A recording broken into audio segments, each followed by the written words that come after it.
거의 다 하셨죠? 네. 자, 다시 한번 또 풀어보시도록 하겠습니다. 자, 이제 79회고요. 79회 150페이지.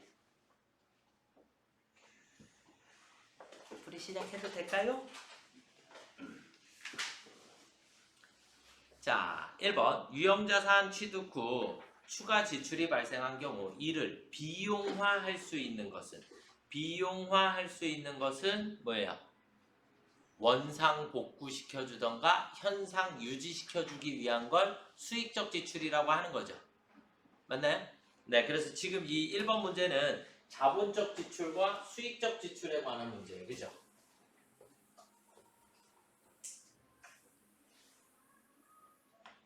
우리가 유형자산의 취득 후 지출 중에 우리가 두 가지로 자본적 지출과 수익적 지출로 나누어 줄 수 있는데, 자본적 지출이라고 하는 것은 뭘로 처리하는 거? 자산으로 인식하는 거. 수익적 지출이라고 하는 것은 비용으로 인식하는 거. 맞죠? 그래서 자본적 지출에 해당하는 것은, 자본적 지출은 일단은 가치가 증대되거나 내용 연수가 연장되거나, 그러니까 얘도 증가하는 거죠. 그죠? 그 다음에 생산성이 향상되거나 이런 것들을 우리가 자본적 지출이다라고 얘기를 하는 거고, 수익적 지출이다라고 하는 것은 원상 복구시켜주는 것, 그 다음에 현상 유지시켜주는 것을 예를 들면 되겠죠. 그쵸? 이해가 되셨나요? 그런데 이제 우리가 시험 문제상에서 나올 때는 지금 이렇게 구분하는 문제도 많이 나오지만 가장 많이 나오는 건 뭐예요? 자본적 지출을 수익적 지출로 처리하였다. 에서 발생하는 상황은 이런 게 이제 시험 문제상에서 제일 많이 나오는 문제들이고, 자본적 지출이라는 얘기는 나는 일단 우선 자산의 증가로 처리를 했어야 되는데 얘를 수익적 지출이라고 했으니까 비용의 증가로 처리하였다. 맞죠? 그러니까 원래는 자산이 증가했어야 되는데 비용이 증가한 것으로 처리를 하다 보니까 결론적으로 우리가 답은 어떤 상황이 생기죠? 자산은 과소계산이 되게 되고요. 맞죠? 비용은 안 생겼어야 되는데 생겼으니까 비용은 과대계산이 됐겠죠. 그죠? 과대계산. 비용은 많이 잡혀 있는 거니까. 그쵸? 그럼 이제 똑같이 적어드릴게요. 여기다가. 그러면 비용은 과대계산되었고, 그 다음에 비용이 과대계산됐다는 얘기는 이익이 과소계산되었다는 얘기랑 같고, 이 얘기는 우리 회사의 자본도 과소계산되었다는 얘기랑 같은 얘기예요. 아시겠죠? 그래서 이 원인이 어떻게 발전이 됐으면 그거에 따른 방향이 어디로 갈 건지를 인지를 조금 하셨으면 좋겠습니다. 시험 문제 오히려 얘가 훨씬 더 많이 나와요. 그쵸? 네. 자, 그 다음 2번. 영업주기에 관계없이 유동부채로 분류해야 하는 계적 과목이 아닌 것은, 그러니까 비유동부채를 찾으라는 얘기죠. 그죠? 그럼 그냥 1번이 공짜인가요? 맞죠? 이해되셨습니까? 네. 자, 회계상의 거래가 아닌 것은 뭐예요? 4번인가요? 의사 결정만 했지 그러면 거래가 생긴 건 아니죠. 그죠? 네. 자, 그 다음에 문제 4번. 수정사항을 반영하면 당기순이익이 얼마나 변동하겠는가 그랬죠. 그러면 원래 당기순이익이 있고, 여기서 이제 우리가 중요하게 인식하셔야 되는 건 성급선수 미수 미지급이죠.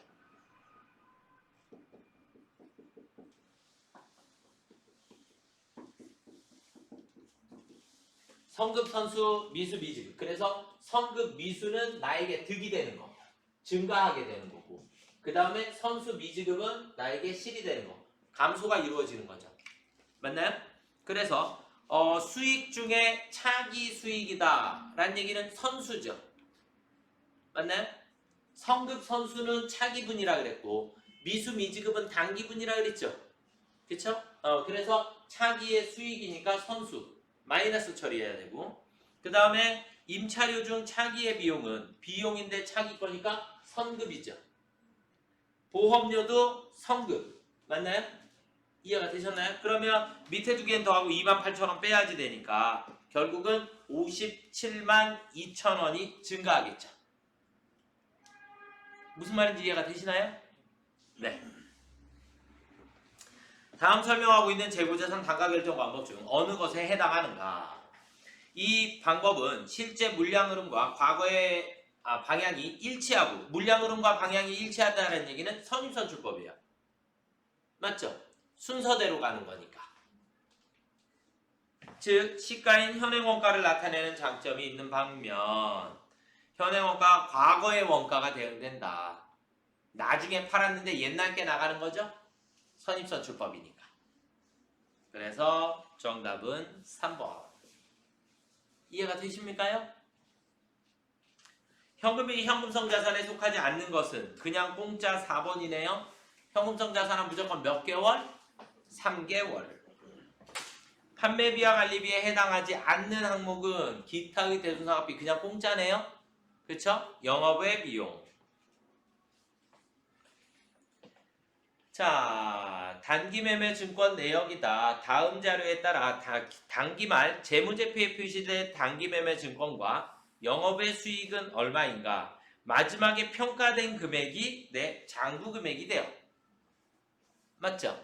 그러니까 1,100만 원이 내 단기매매 증권의 장부 금액이 되겠고, 그 다음에 중간 배당금 5만 원 수령했나요?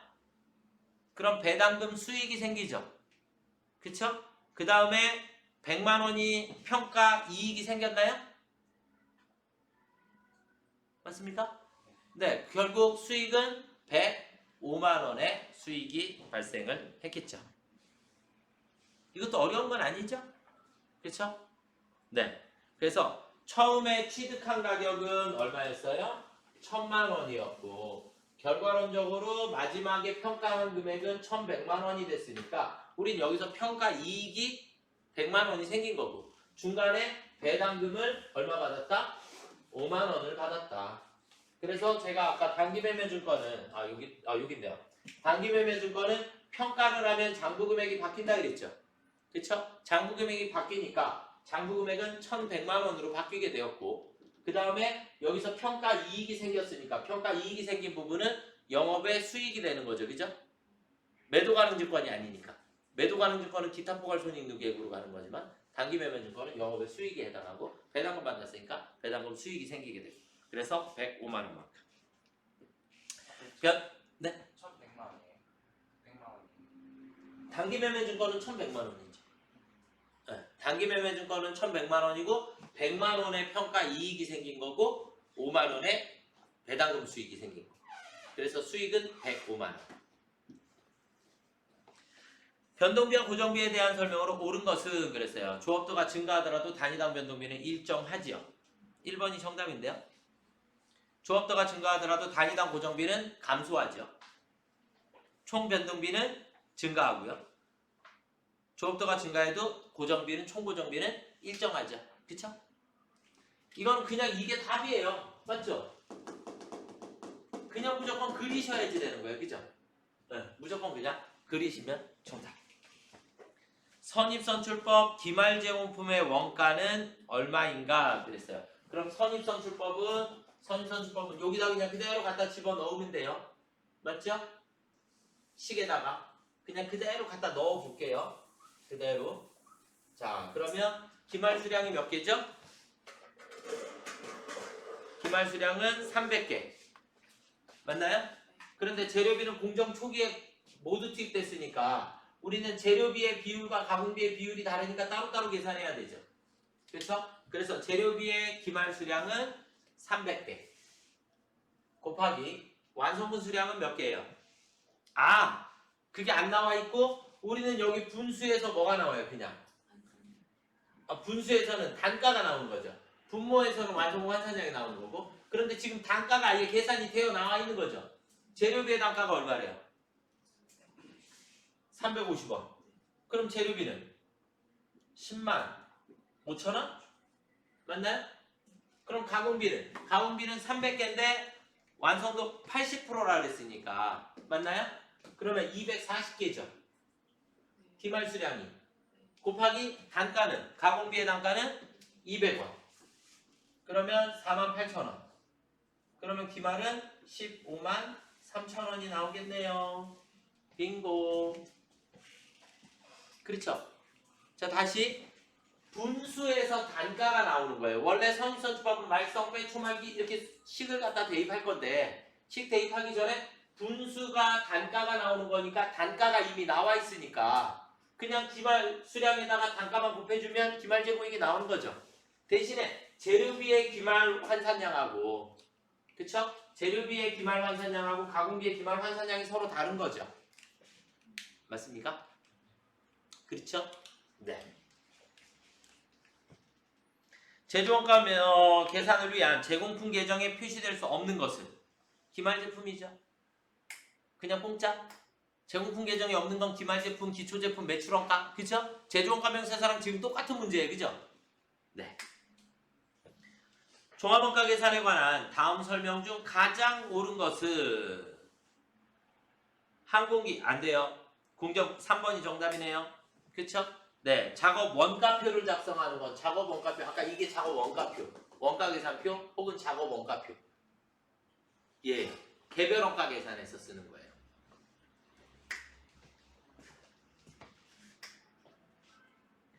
다음 중 부가세법상 재화의 공급 시기가 잘못 연결된 것은 수출은 무조건 선적일, 폐업하는 잔존제한은 폐업일, 장기할부 판매는 각 부문의 대가를 받기로 할 때, 무인 판매기는 현금을 인취할 때, 현금을 꺼낼 때.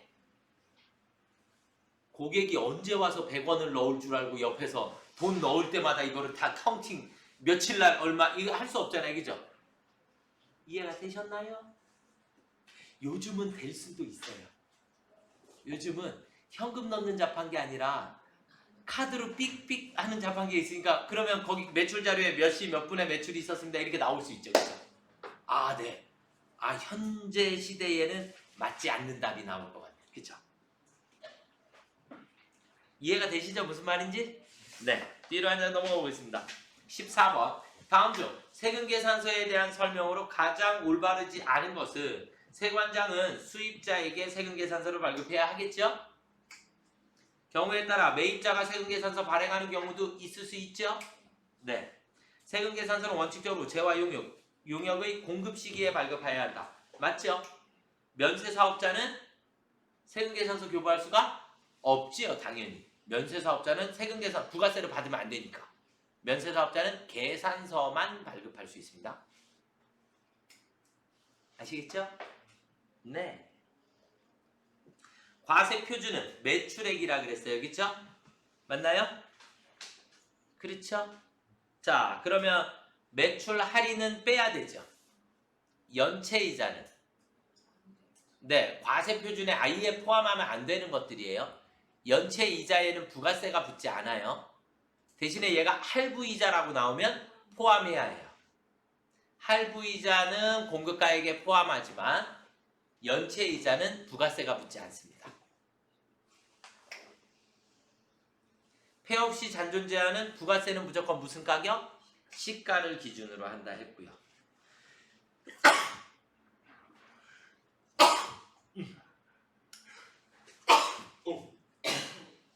네, 그러면 135만 원 나오나요? 그러겠죠? 이해가 되시나요? 하실 수 있겠죠? 네.